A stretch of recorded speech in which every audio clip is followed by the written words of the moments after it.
What do you think is the secret to getting people to watch women's soccer? Okay, Amanda Vandervort, tell me, what is your first memory playing soccer? I had signed up for this team in the 5th grade. It was an AYSO team. Of course, ASO, throwbacks. Right. And it was a great team. We were called Chaos, KHAOS, because I was very creative in naming conventions. Did you name your ASO team? Yeah, and I made like a banner. It was a whole thing. Wow, okay. 5th grade creative arts and crafts. But actually my first memory of it wasn't anything on the field. It was that my mom didn't believe I was going to stick with it. So she didn't want to buy me cleats, right? Because they're expensive as a kid. Like your football boots are it's like buying, a kid goes to music for the first time. You buy him a piano or a violin. Like it's like, you're not going to spend on it for a kid. So I remember going to my friend Tara. She had old cleats that she wore like maybe 2 seasons ago. And so I went to her house to try them on, and I was very embarrassed that my mom didn't want to pay for the cleats. But I remember trying them on and walking around her garage in my cleats for the first time and thinking like, wow, I got to run in these now. It feels like you're on stilts, that's actually right? my first memory is actually getting the cleats secondhand in a garage in the blistering sun of Tucson, Arizona. And not knowing the first thing about what I was getting myself into. And how did those cleats feel when you actually were put in the game or put in practice? The cleats were fine. Yeah. The hot Arizona sun, it was not. I know. That's another level. You guys are built different. Yeah, that's fair. Yeah, I you know what? I only played that one season as a kid, and then I came back to sports later when I was 13. So it was just one and done, chaos. So your parents were right in not getting you cleats because you were one and done. Yes, that's true. So how did it all work for you? You went from playing to coaching, and now you're a businesswoman, right? Like, what made you decide to go the path that you chose? Well, I don't think I didn't consciously make that decision throughout my career. I just followed my heart, I think, throughout. So yeah, I played as a kid, and then I went to the University of Wyoming. I played in college. To be honest, when I was done with college, I didn't really want to continue in soccer. There wasn't a pro opportunity. It wasn't good enough, but also there wasn't an opportunity for me. And right. I came to New Jersey to get a master's degree in educational technology. But lucky for me, I also got a graduate assistantship at the school, coaching the goalkeepers to kind of further my education. And I fell back in love with the sport. So yeah, I coached College of New Jersey, then I was the head coach at NYU. But I guess I knew coaching wasn't my long-term ambition all along, but I do love the connection with the players. I love recruiting. I love building relationships. So that's just kind of transcended throughout my career, positively affecting people's lives through soccer. So yeah, I was coaching for a while, and then I went into actually social media, and eventually now where I am now, executive management. What made you want to get involved in the USL Super League in the first place? When the USL Super League project came to me, it would have been in early 2021.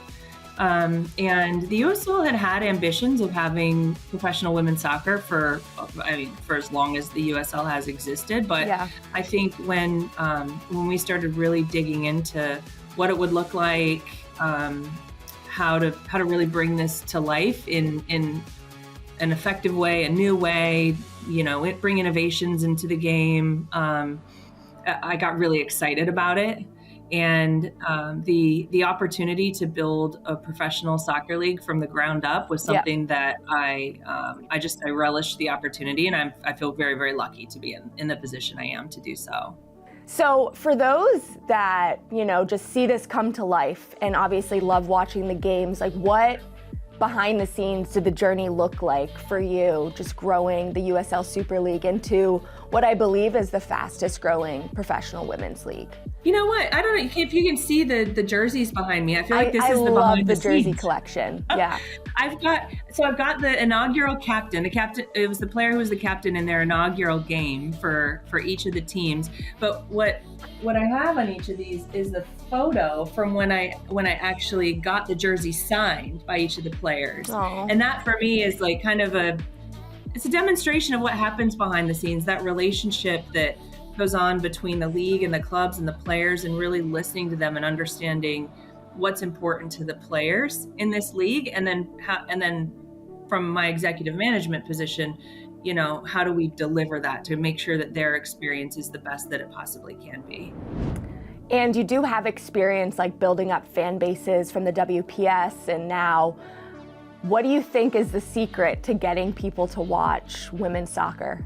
It just needs to be accessible. So, and people and we say watch can come in a lot of forms, right? So It can be watching highlights on Instagram, it could be going to a game itself, or tuning in on Peacock. I mean, there's so many, I think, answers to that question, Celia, but for me, it's about accessibility. Like people need to know where the games are, when the games are, how to find them, and then also care. So, you know, care to tune in and watch. But I tell you, what I've learned about fans and this growing soccer fandom in our country is that once you sample soccer as an experience, as a product, like once you sample it, you're hooked. And the more you get to know the players, the deeper that connection and bond grows. And what franchise do you think has the best fan base? Oh, you can't ask me that. I love all of our fans and all of our players. They're all great. I guess that's not an appropriate question to ask the president. Yeah. But I mean, I will say we've got big cities, we've got smaller cities. You have a wide range. It's a range. And I think, you know, one of the things that I do talk about when I'm in the smaller cities, though, is that the size of your city doesn't determine the size of your fandom. Yeah. And the kind of passion that people feel for their club and for their players transcends, any of kind of those molds that we have and ideas that we have of fan bases. But actually, it's about the game, and it's about your community, and it's about the people who represent, what your community stands for. Yeah, and telling those stories. I think like the more that we can sort of hear from the fans, then I think just as a collective, we're going to have a better understanding of what's working and what's not. Yeah, hear from the fans and give them the platform to talk about what they care about and what they're excited about, and show back. Like, I think if you guys bring fans on the show, I think that's amazing, because for fans to see other fans, I think is helpful, because a lot of times, seeing a reflection of things that you also care about helps ignite interest, right? So, we try and feature fans in our videos and in our content and on our social as much as we can, because the fans are just as much a part of this league as the players and as the executives themselves. So it's a big piece of the puzzle of any professional sports league is the fans. One thing that I also love about you is your baking ability, particularly your cake making ability. How did you get involved in this? Well, I got involved. I started baking cakes one weekend in 2013, and I just found that, like, my mom is an artist, and I kind of have a artistic bone in my body. So I found it's not the baking of the cakes that I'm particularly passionate about. It's the decorating bit of it. So I think of sugar as an artistic medium, and I like when I bring a cake into the room and everyone lights up. And what is a cake that you are the most proud of making? I baked a cake for it was in New York City, and I was doing the premiere of Inside a Volcano. It was a film called Inside a Volcano. It was about the Icelandic men's national team's run in the UEFA